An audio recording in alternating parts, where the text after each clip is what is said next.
반갑습니다. 5월 16일 토요일 큐티 스케치 시간입니다. 오늘 본문은 신명기 19장 1절부터 14절까지의 말씀입니다. 오늘 본문은 이렇게 시작합니다. 내 하나님 여호와께서 이 여러 민족을 멸절하시고 내 하나님 여호와께서 그 땅을 내게 주심으로 네가 그것을 받고 그들의 성읍과 가옥에 거주할 때에 내 하나님 여호와께서 내게 기업으로 주신 땅 가운데에서 새 성읍을 너를 위하여 구별하고 새 성읍을 구별하여 너를 위하여 구별하는데 여긴 이제 여기 새 성은 뭐냐 하면은 도피성입니다. 도피성. 요단강을 중심으로 동쪽에도 도피성이 3개가 있고 서쪽에도 3개가 있어요. 이스라엘 백성들에게 6개의 도피성이 있었는데 그것을 세우신 이유를 오늘 설명하고 있습니다. 왜 세웠느냐? 그 도피성을 왜 세웠느냐? 오늘 본문을 보니까 살인자가 3절에 내 하나님 여호와께서 내게 기업으로 주시는 땅 전체를 세 구역으로 나누어 길을 닦고 모든 살인자를 그 성읍으로 도피하게 하라. 모든 살인자를 그 성읍으로 도피하게 하라. 살인자가 그리로 도피하여 살만한 경우는 이러하니 곧 누구든지 본래 원한이 없이 부지 중에 그의 이웃을 죽인 일. 그 부지 중에 이웃을 우발적으로 고의적으로가 아니라 계획적으로가 아니라 우발적으로 죽일 수 있는 경우가 생기는 거예요. 실수로. 어떤 경우를 예를 들었냐니까 5절에 가령 사람이 그 이웃과 함께 벌목하러 삼림에 들어가서 손에 도끼를 들고 벌목하려고 찍을 때에 도끼 자루에서 빠져 그의 이웃을 맞춰 그를 죽게 함과 같은 것이라. 우연히 일을 하다가 그 도끼 자루에서 도끼가 빠져가지고 사람에게 맞아서 죽는 경우. 뭐 오늘로 따지면 뭐 실수로 공사 현장에서 뭐 일을 하다가 뭔가 물건을 떨어뜨렸다든지 뭐 이렇게 해서 그죠? 혹은 운전을 하다가 실수로 우발적이거나 계획적이거나 의도적인 것이 아니라 우발적으로 우연히 일어나는 어떤 교통사고와 같은 이런 걸 말하겠죠. 그때 어떻게 하냐? 사람을 죽일 수 있다 이거예요. 실수로. 이 시대에는 피는 피로. 그래서 내가 만약에 죽임을 당했다 그러면 나와 가장 가까운 친족, 형제가 내 원수를 갚아줘야 되는 거예요. 그래서 피는 피로. 그러니까 내가 나를 죽였으니까 그 사람을 죽여주는 거죠.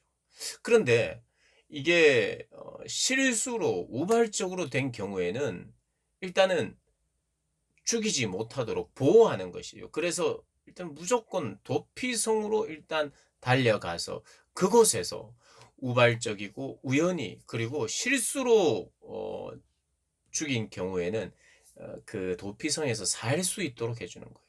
그런데 일단 도피성에 왔다고 해서 그 사람이 다 사느냐? 그렇지 않아요. 거기서 계획적이고 의도적이고 악한 이유로 죽였다는 것, 살인을 했다는 것이 밝혀지면 그 사람은 그런 이스라엘에서 제해집니다. 예. 긍휼히 여길 필요가 없다고 말합니다. 그래서 도피성은 어떤 것이냐 하면 일단 피해서 거기에서 이제 하나님께서 말씀하시는 것은 무죄한 피를 흘리지 않도록 무죄한 피를 흘리지 않도록 그래서 도피성에 가면 삽니다. 그런 사람들은. 그리고 거기 대제사장으로 있는 제사장이 죽을 때까지는 그곳에서 살아야 합니다. 그곳에서 만약에 나와서 외출을 했다가 나와서 다른 사람에 의해서 죽임을 당하면 그건 어쩔 수가 없어요. 도피성 안에서만 살 수 있어요. 이 도피성은 오늘 이 도피성은 무엇을 우리에게 상징하고 의미하느냐? 아시겠죠? 예수님입니다. 우리가 달려갈 곳, 피할 길이 누구냐? 오직 예수님이세요, 예수님. 그 예수 안에 있으면 은혜와 긍휼을 베풀어 주십니다. 그리고 예수 안에 있으면 죽지 않아요. 그러니까 뭐 예수 안에 와도 이게 그 고의적이고 나쁜 마음으로 죄를 지은 사람은 예수님한테 와도 예수님이 살려주지 못하는 그런 건 아니죠. 예수님은 어떠한 죄를 짓든지 그가 회개하고 돌아오는 자에게 용서를 해 주십니다. 그리고 뭐 세상의 법은 법대로 징계를 받고 감옥에 갈 수도 있고 그렇게 되는 형벌은 받을 수 있지만 그러나 예수님은 그를 받아주십니다. 그가 어떠한 죄를 지어도 진심으로 회개하고 돌이키는 자. 주님이 참 안식이죠. 죽을 수밖에 없었던 자가, 쫓기는 자가 안식을 얻기 위해서는 주님의 품에 와야 돼요. 주님의 품. 그 도피성이 그런 거예요. 도피성은 쉼을 주는 것입니다. 그리고 기회를 주는 것이죠. 그게 은혜와 긍휼을 베푸는 것이에요. 그러니 이 도피성은 예수 그리스도를 상징합니다. 이 시대에도 하나님은 이런 참된 안식과 쉼을 주기를 원하세요. 그 실수로 누군가 죽였지만 우리가 이 가족들은 분에 찰 수 있잖아요. 그래서 원수를 갖고 싶어 해요. 그러면 그 죽음과 죽음이 계속해서 원한 관계 속에 있는데 하나님은 이 도피성을 통해서 그런 것을 끊어 주십니다. 무죄한 피를 흘리지 않도록 하고 원하는 관계가 사라지도록 하나님께서는 막아 주시는 거예요. 끊임없이 있는 우리의 원한과 그런 반복되는 것을 끊어 주시는, 그래서 그들에게 참된 안식과 쉼을 주시는 거예요. 그 도피성과 같은 분이 예수님이시고 우리도 도피성과 같은 존재가 되어야 돼요. 도피성과 같은 존재. 우리가 도피성과 같은 존재가 되면 굉장히 특별한 존재가 되는 거예요. 내 주변으로 올 때에 쉼을 제공할 수 있는 사람, 안식을 제공할 수 있는 사람, 긍휼히 대해주는 사람. 다른 사람들은 다 배척해도 나는 그들을 받아내는 사람, 기회를 주는 사람. 그렇기 때문에 도피성과 같이 예수님처럼 우리가 살 때는 우리가 특별해지는 거예요. 특별한 게 다른 게 아닙니다. 그런 삶을 사는 자가 특별한 거예요. 도피성과 같은 삶을 사는 자. 그리고 이스라엘에도 이 가나안 땅에 그냥 평범했던 그 성들 중에 하나님께서 택한 그곳이 평범했지만 그것이 도피성으로 삼자 그곳은 특별한 장소가 됐어요. 마찬가지입니다. 우리 너무나도 평범합니다. 그리고 평범하게 사는 것도 괜찮아요. 그런데 하나님이 특별을 부여하는데 특별함은 내가 누리고 내가 더 많이 얻고 이런 게 특별한 게 아니에요.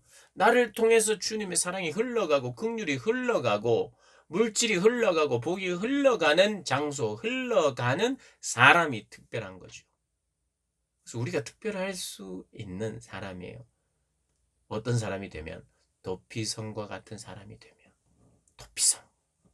여러분 도피성 오늘 한번 묵상하십시오. 그래서 하나님 저도 도피성과 같은 존재로, 그리스도인은 다 도피성과 같은 존재가 되어줘야 돼요. 그래서 내가 쉼 자체를 주거나 안식 자체를 줄 수 있는 존재는 아니에요. 그러나 하나님의 사랑과 성품이 내 안에 있으면 그것이 이렇게 묻어날 때 내 주변에서 사람들이 쉼과 안식을 얻습니다. 사랑을 얻죠. 그래서 내가 쳐준 그늘 아래서 쉴 수 있도록 만들어주는 그런 사람이 그리스도인입니다. 그리스도인. 그래서 그리스도인은 그런 면에서 칭찬을 받게 돼 있어요. 그리스도인이 핍박을 당하기도 합니다마는 그리스도인은 반드시 칭찬도 받습니다. 그래서 생각해야 돼요. 내가 한 번도 예수 이름 때문에 핍박을 받아보지 않으면 그건 내가 진짜 그리스도인인지 생각해 봐야 되고요. 내가 그리스도인이기 때문에 칭찬받는 일이 한 번도 없었다. 그것도 다시 한번 생각해야 돼요. 그리스도인은 칭찬을 반드시 받게 되어 있습니다. 그리고 예수의 이름 위하여 살다 보면 고난도 핍박도 받게 되어 있습니다.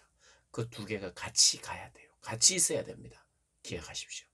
도피성과 같은 존재로 살아가시는 저와 여러분 되시길 주님의 이름으로 축복합니다.